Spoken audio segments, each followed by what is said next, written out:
তোমার উপর উপহার বর্ষণ না করার জন্য ঈশ্বরকে কখনোই দোষারোপ করো না। ঈশ্বর কিন্তু প্রত্যেক দিনই তোমায় একটা সম্পূর্ণ দিনের সুন্দর উপহার দেয়, সেটাকে ভালো মতো কাজে লাগাও। সন্তানেরা বড় হলে তার মাকে ধীরে ধীরে অবহেলা করা শুরু করে, কিন্তু মা যতই বার্ধক্যে পরিণত হয় ততই তার সন্তানের প্রতি মায়া, মমতা এবং স্নেহ বাড়তে থাকে। এটাই হচ্ছে পার্থক্য।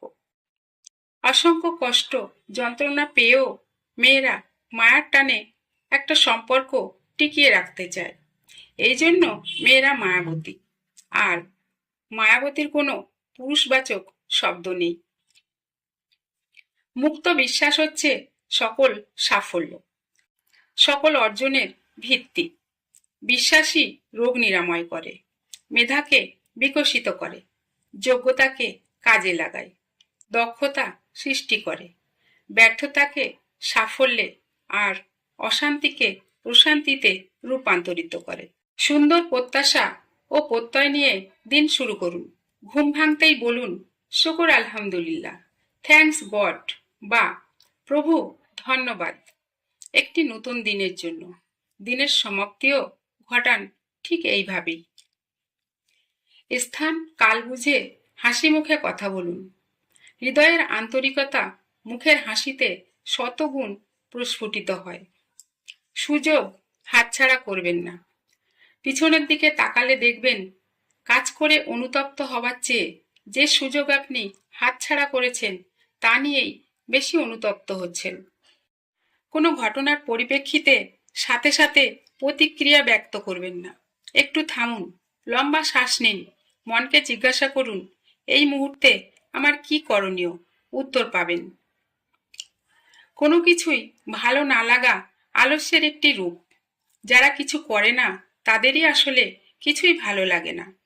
আর যারা ব্যস্ত তাদের কিছু ভালো না লাগার কোনো সুযোগ থাকে না।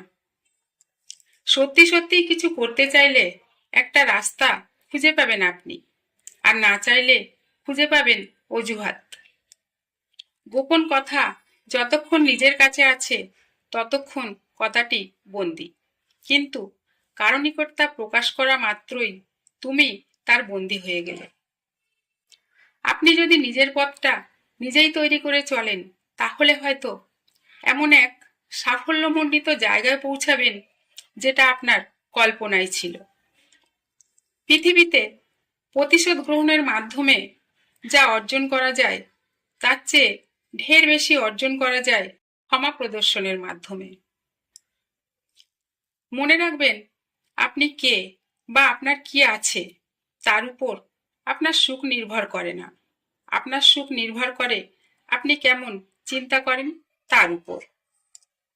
সম্মান তাদের প্রাপ্য যারা কখনো সত্যকে পরিত্যাগ করে না, এমনকি যখন পরিস্থিতি অন্ধকারাচ্ছন্ন এবং বেদনাদায়কও হয় তখনও তারা সত্যকে আঁকড়ে ধরে থাকে।